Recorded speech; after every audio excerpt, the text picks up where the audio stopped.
ये कहानी 17 साल के जिमी की है, जो कि दिवाली की छुट्टियां मनाने अपनी मौसी के घर कोची जा रहा था। जिमी का परिवार उसकी मौसी के गांव में घुसा ही था कि जिमी को बहुत तेज प्यास लगी और उसके पापा ने साइड में एक दुकान पर गाड़ी रोक दी। वहां से थोड़ी ही दूर जिमी के पापा को कुछ लोगों की भीड़ दिखी। वो आसपास खड़े लोगों से पूछने लगे कि भीड़ क्यों लगी हुई है। कोई कुछ जवाब देता, उससे पहले ही जिमी की नजर भीड़ के बीच में पड़ी एक औरत की लाश पर चली गई। उस लाश को देखते ही जिमी को ऐसा लगा कि कोई परछाई उसे छू कर गुजरी। तभी जिमी का ध्यान सड़क पर पड़ी उस औरत के सजने संवरने के सामान पर गया। उसने सबसे नजरें चुराते हुए वहां से कड़ा उठा लिया। इतनी देर में जिमी के पापा उसे बुलाने लगे। उसने जल्दी से वो कड़ा अपनी पॉकेट में रखा और वहां से चला गया। अपनी मौसी के घर पहुंचने के बाद जिमी सबसे थोड़ा अजीब अजीब सा बिहेव करने लगा। उसके घर वालों को लगा कि वो सड़क पर उस लाश को देखकर बहुत डिस्टर्ब हो गया है, पर जिमी का ध्यान अभी भी उसके पास रखे उस कड़े पर था। वो अपने कमरे में शीशे के सामने उस कड़े को पहन के देखता और मुस्कुराता रहता। एक दिन जब जिमी अपने कमरे में उस कड़े को पहने खड़ा था तो उसका मन किया कि वो पूरी तरह लड़की बन जाए। वो अपनी कजन रिचा के पास गया और उससे उसके सजने संवरने का सामान मांगने लगा। फिर जिमी अपनी मौसी के कमरे में गया और वहां से उनकी साड़ी और लिपस्टिक उठा के ले आया। वो तैयार हो ही रहा था कि जिमी के पापा उसके कमरे में आ गए। जिमी को देखते ही उसके पापा उसे खूब डांटने लगे। जिमी ने रोते हुए कहा कि वो लड़की बनना चाहता है।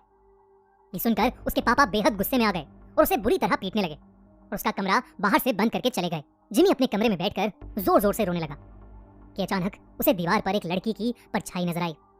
धीरे धीरे वो परछाई उसकी तरफ आने लगी। जिमी वो परछाई देखकर थोड़ा घबरा गया और कमरे का दरवाजा जोर जोर से पीटने लगा, पर किसी ने दरवाजा नहीं खोला। उसने मुड़कर देखा तो वहां कोई नहीं था। फिर उसके बेड के नीचे से एक अजीब सी आवाज आने लगी, मानो कोई जिमी को पुकार रहा हो।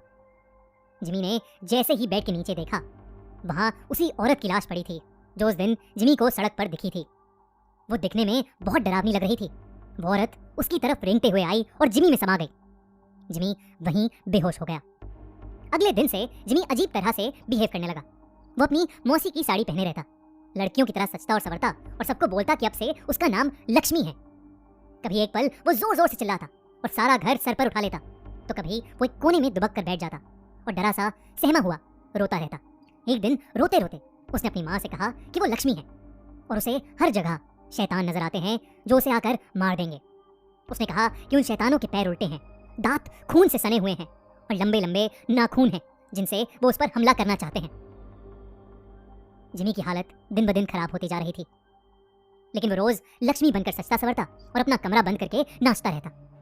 उसके घर वाले समझ नहीं पा रहे थे कि उसके साथ क्या हुआ है और वो अपने आप को क्यों लक्ष्मी लक्ष्मी कहे जा रहा है। जिमी के पापा मदद के लिए आस पड़ोस में पूछने लगे।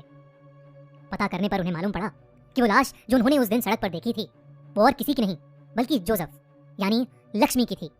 जोसेफ एक लड़के से प्यार करता था और उसने अपना नाम बदलकर लक्ष्मी भी इसीलिए रखा था। वो दोनों एक दूसरे से शादी करना चाहते थे, लेकिन जोसेफ के घर वालों को यह मंजूर नहीं था। उनके लिए ऐसा करना एक बहुत बड़ा सिन यानी पाप था और गांव में हो रही बदनामी की वजह से उन्होंने जोसेफ यानी लक्ष्मी को सबके सामने मौत के घाट उतार दिया। ये बात सुनकर जिमी के पापा के रोंगटे खड़े हो गए। उन्हें जिमी के साथ अपने बर्ताव के लिए बहुत पछतावा हुआ। उन्हें समझ आ गया था कि उनके बेटे जिमी के शरीर में जरूर लक्ष्मी की आत्मा घुस गई है। वो जल्दी से पूरी बात बताने के लिए घर के लिए निकले, लेकिन तब तक बहुत देर हो चुकी थी। जिमी उस दिन भी अपना कमरा बंद करके नाच रहा था कि अचानक उसे लगा कि उसके दरवाजे पर शैतान उसे मारने आ गए हैं। वही शैतान जिनके पैर उल्टे थे, दांत खून से सने हुए और लंबे लंबे नाखून, जिससे वो जिमी पर हमला कर रहे थे। जिमी घबराहट के मारे जोर जोर से चिल्लाने लगा। उसके बाकी घर वाले जब तक वो दरवाजा तोड़ के अंदर घुसे, जिमी का शरीर पूरी तरह से अकड़ चुका था। वो तुरंत उसे हॉस्पिटल लेकर भागे। डॉक्टर ने बहुत कोशिश की और वो किसी तरह जिंदा बच गया। जब जिमी के पापा ने सबको जोसेफ की कहानी बताई, तब सभी परिवार वालों को जोसेफ के लिए बहुत दुख हुआ। उन्होंने जोसेफ के लिए प्रे किया और जब उन्हें जिमी के पास वो कड़ा मिला तो उन्होंने वो भी जोसेफ की कब्र के साथ गड़वा दिया। कुछ दिनों बाद जिमी बिल्कुल ठीक हो गया। आज उसे लक्ष्मी के बारे में कुछ भी याद नहीं, लेकिन लक्ष्मी की तरह कई ऐसे लोग हैं जिनको गलत समझा जाता है और उन्हें उनकी चॉइस के लिए सोसाइटी का बहुत बुरा बर्ताव सहना पड़ता है। इनफैक्ट कई लड़कों को लड़कों से प्यार करने के लिए और कई लड़कियों को लड़कियों से प्यार करने के लिए हमारी सोसाइटी के पावरफुल लोग मार डालते हैं। ये कहानी भले ही एक काल्पनिक कहानी है, लेकिन इस कहानी में एक बहुत इंपॉर्टेंट मैसेज छुपा है। सबको प्यार करने का हक है और हम सभी को हर इंसान के प्यार की रिस्पेक्ट करनी चाहिए। अगर आप हमारी बात से सहमत हैं